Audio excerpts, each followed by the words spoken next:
On en sait un peu plus sur les milices qui attaquent les populations de Dabou depuis les mouvements de contestation contre le troisième mandat du chef de l'État Alassane Ouattara.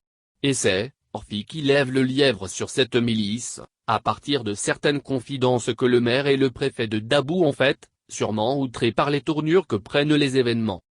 On a beaucoup d'infiltrations de jeunes délinquants sortis des fumoirs. Ils attaquent, ils volent, ils pillent, dévoile Arfi, dans son édition soir du mercredi 21 octobre 2020, rapportant des confidences du maire de la ville. Et ce n'est pas tout. Plus loin, c'est le préfet de la ville qui peut être impuissant devant les escalades de la violence qui fait aussi des révélations aux confrères français. Nous sommes convaincus qu'une milice bien armée a voulu récupérer cette confrontation, rapporte encore Orphi qui cette fois, fait parler le préfet de Dabou qui va même encore plus loin dans ses révélations. Ils en a même qui avaient des calaches et qui semblaient bien formés. D'où viennent-ils? Je ne saurais le dire, note toujours la radio française en faisant parler le préfet. Ces réactions du maire et du préfet de Dabou relancent le débat sur cette milice qui fait des morts dans toute la Côte d'Ivoire.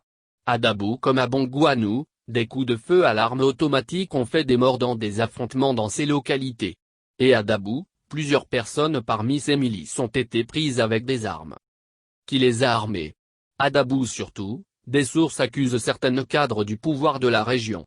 Des cadres RHDP arment des manifestants de la ville. Ils sont bien connus, le temps venu, ils vont répondre de leurs actes, lancer un cadre de l'opposition.